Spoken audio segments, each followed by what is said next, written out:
All right, recording is rolling. It is Monday, April 8th. Our main focus today is going to be conceptual questions related to current.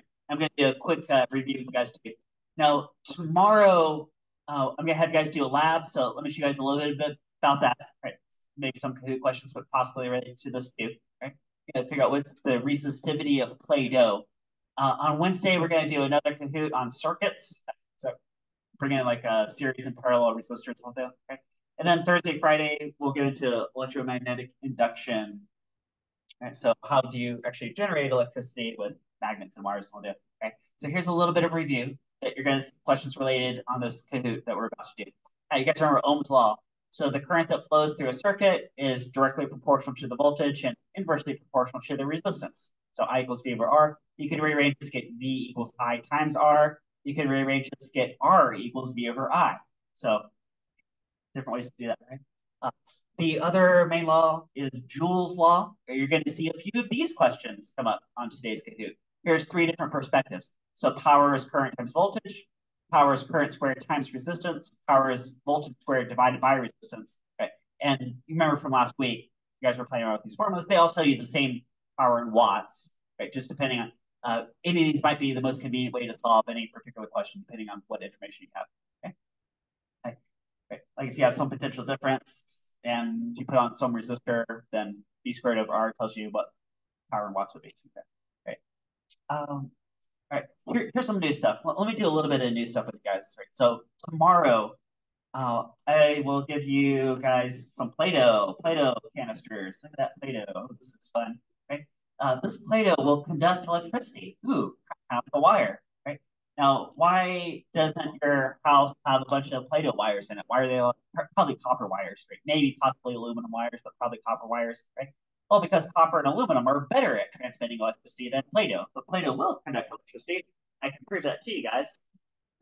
Is let's get space here, Play-Doh cylinder. I got, hey, look, I got my leads from last week. You guys remember there's how many volts across this cell phone charger? Five volts I have here. I also have a box of LEDs. These are all rated a little bit differently, but pick one random and hope this works. Oh, I've got a few there. See if one of these works. Okay. They're all different colors too. I don't even know what color I have. Okay. Let me show you guys. This does transmit electricity. So if I break this, right. Okay. So something like that. I connect these leads. Okay. Now, right now, this is an open circuit as opposed to a closed circuit. So there's definitely no electricity flowing. Okay. But that could change if I bridge the gap with one of these LEDs. Now, LEDs, the electricity only travels one path. So there's a 50-50 shot that I've got this right. Let's see. Uh, let's try this way. There it is. Boom. I see how it lights up? It's red. I got a red LED. Right. No, it's a color changing one. Ooh, wow. I got a color changing one. Look at that. Okay, it's going green, it's going blue. You guys know the YouTube channel Veritasium? Right. Yeah, he held a whole video recently about blue LEDs. It's a good story if you catch that. Right. I was guessing it was that way because I was thinking the long side of the LED corresponded to the positive side. So yeah, that looks correct. If I flip this around 180 degrees, notice it doesn't actually turn on. Get that? Okay. Back to the original way. Okay. Okay. So it's bridging the gap. So yeah, there's definitely electricity flowing through the dough and through the LED in the case. Okay. Now, what is um, the resistance in some dough wire, something like that, right? Well, it's related to this material property resistivity. Okay?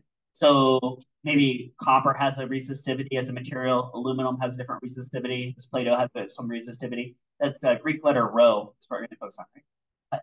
We come up with this formula. I think this formula makes sense. I'll walk you through it. Right? What's the resistance from end to end for a wire?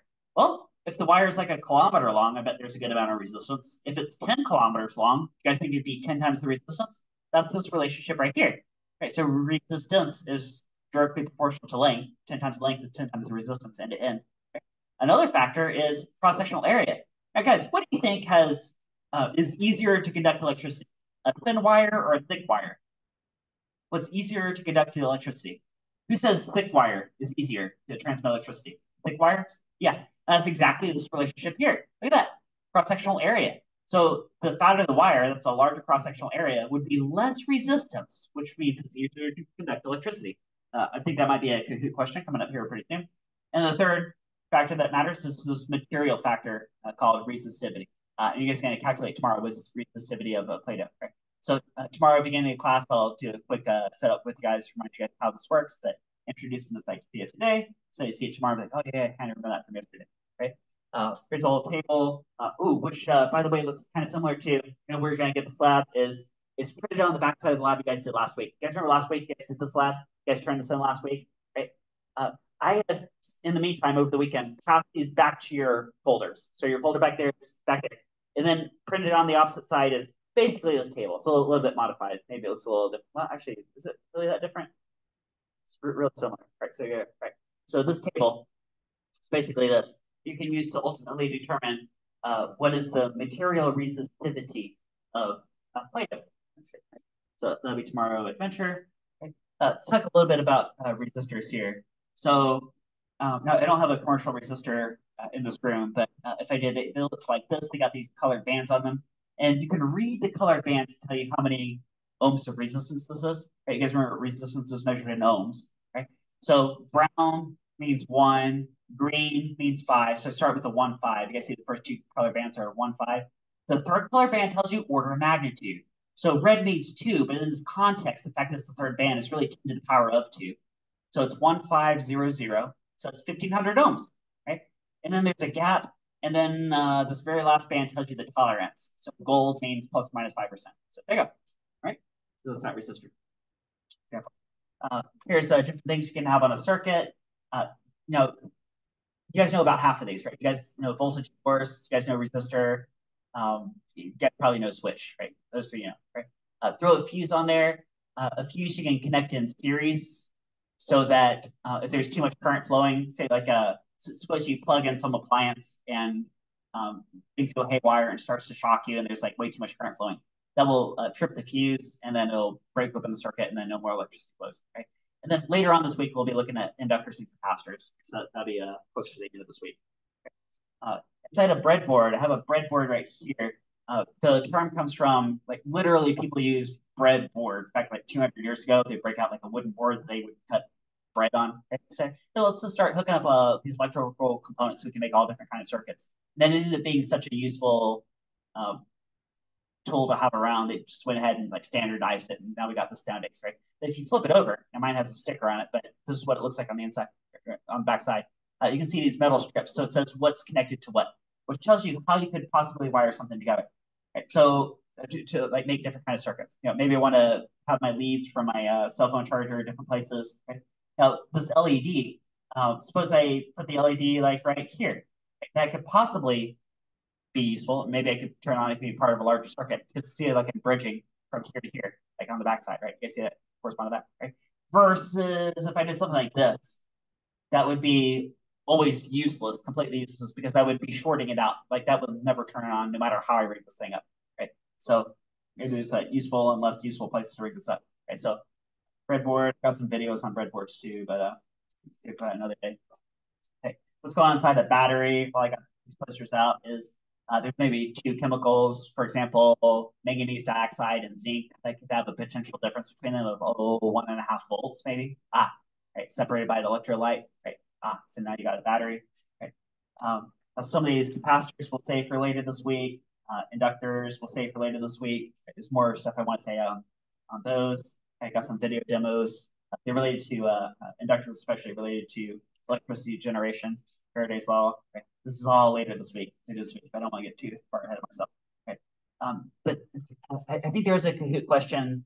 I remember this poster coming up last class. Right, so it might be related to this. Right? So you guys remember last week I also told you there's two main categories of electricity, electric current. There's direct current and alternating current. Now anything in a battery is direct current.